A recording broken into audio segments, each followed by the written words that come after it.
Welcome back. This is part 3 of the art of decision making. In this previous part, we understood why people make poor decisions and the framework successfully people used to think clearly. Now, in this final part, we are going to talk about the most difficult part of decision making, acting with confidence.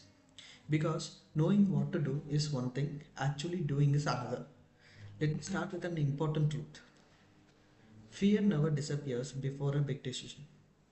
If you're waiting to feel completely confident, you'll wait forever. Confidence is not the absence of fear, it is the decision to move forward despite fear. Most people think confident people are fearless. That's not true. Confident people feel fear, they just don't let it control their actions. Fear comes from uncertainty. Even meaningful decisions involves risk. Every growth decision involves discomfort. If a decision feels completely safe, it probably won't change your life. The difference between people who move forward and people who stay stuck in the is not courage. It is clarity. When you clearly define what you are choosing and why fear loses its power. One powerful way to reduce fear is to define it. Most people carry fear as a feeling, not a fact. So ask yourself, what exactly am I afraid of? What's the worst realistic outcome? Can I survive it? Can I recover from it? In most cases, the answer is yes. Fear feels big when it is undefined. It becomes smaller when it's clear. Another critical element of confident decision making is ownership. Once you make a decision, own it. No blaming circumstances, no blaming people, no excuses. Ownership builds strength. When you take responsibility for your choices, you gain control over your future. Even when a decision doesn't work out, ownership turns failure into learning. Avoid responsibility turns failure into regret. Strong decision makers don't look for guarantees, they look for growth. They understand the mistakes are part of mastery.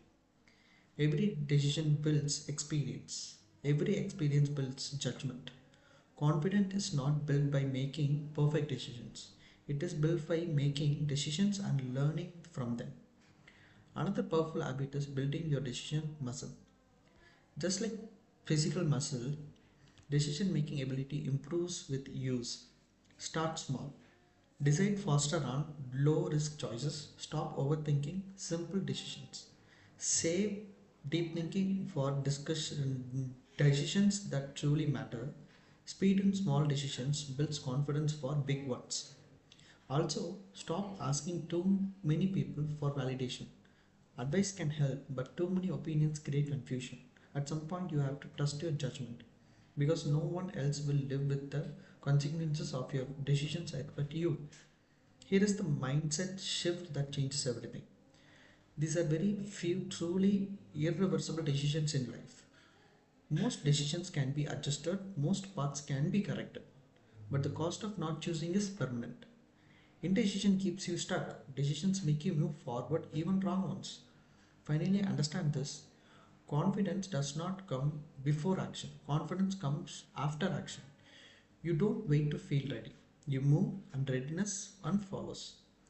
Every bold decision you make strengthens your identity. You stop seeing yourself as someone who waits. You start seeing yourself as someone who acts. And that identity shift changes your life. So if you are standing at a crossroads right now, remember this. You don't need perfect clarity. You need enough clarity to move. You don't need zero fear. You need courage to act with fear. Because your life is not shaped by what you think about doing. It is shaped by what you decide and do. With this, we conclude the art of decision making.